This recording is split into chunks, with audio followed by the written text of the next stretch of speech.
Isang mapagpalang umaga po sa ating lahat. Ang devotion po natin ngayon ay matatagpuan po sa Book of Romans, chapter 8, verses 28.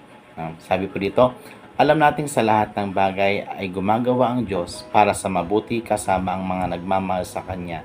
Silang mga tinawag ayon sa Kanyang layunin. Alam niyo po itong verse na ito ay kumbaga ito po yung nagpapakita po talaga kung papaano po tayo yung pag-ibig ng Diyos, kung papaano po gumagawa ang Diyos sa atin, kung papaano po tayo tinutulungan ng Diyos sa lahat ng pagkakataon.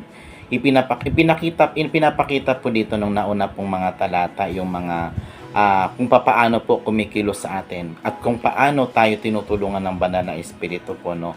So ngayon naman mula sa 28 po, no, hanggang sa matapos ang chapter 8, mapapansin po natin na alam mo yon, hanggang sa last verses, ang Diyos na ang bahala sa atin. Nakakatuwa pong isipin at alam po natin, ang mga nararanasan po ng mga pagsubok sa buhay, pananampalataya natin ay kumbaga parang minsan nakaka-discourage na po. At kung minsan, nakakawala na po talaga ng pag-asa. No? Pero ito yung gustong iklaro po sa atin ng ating Diyos. Kung papaano nagiging kaakibat ng ating paglago ang mga pangyayaring ito sa atin. No?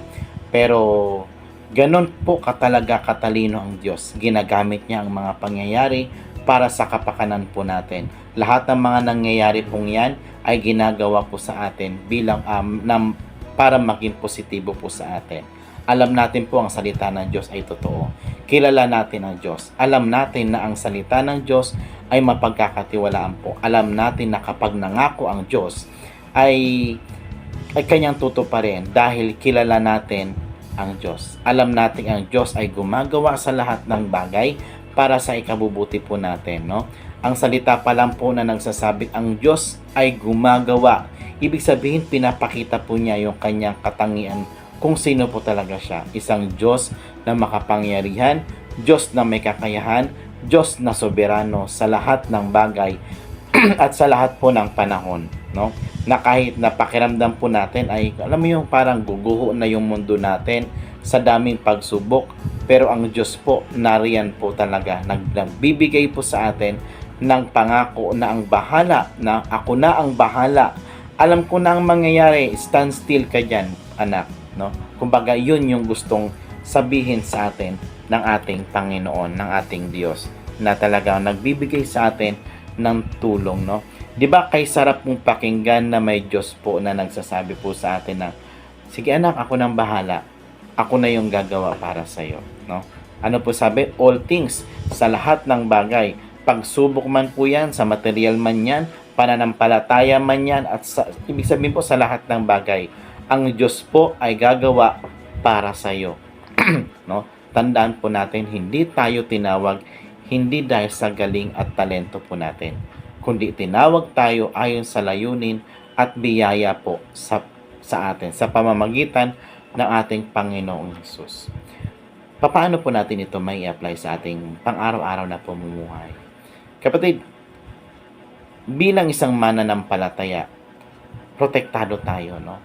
Protektado tayo at higit na makapangyarihan, Diyos ang Diyos ng mga Diyos, Hari ng mga hari, no?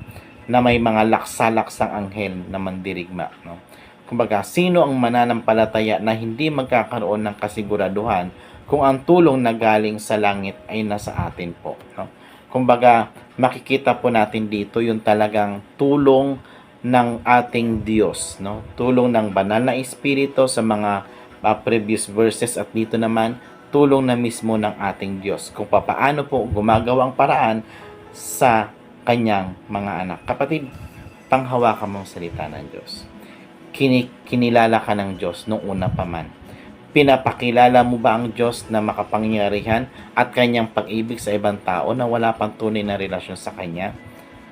Noon pa man po itinalaga na tayo para sa kanyang kalwalhatian. Kapatid, kamusta ba yung buhay natin? Nakikita ba na ang Diyos ay naluluwalhati dahil sa pinapakita natin? O may mga pagkukulang pa po tayo, no? At nagagawang kasalanan. Ngunit kapatid, nawa itong mga bagay na ito ay hindi po manatili sa sitwasyon nating ito, no? Tinawag tayo at pinawalang sala ng Diyos. Kapatid, mag-step forward ka. Binigyan ka ng tungkulin para gawin ang kalooban ng Diyos. Huwag kang manatiling nakaupo. Huwag kang manatiling nakakumpo sa comfort zone mo. Lumabas ka ng bahay mo at isagawa mo ang tungkulin mo para sa Diyos na siyang tumawag po sa iyo. Magandang umaga po at patuloy po tayong pagpalain ng ating Diyos.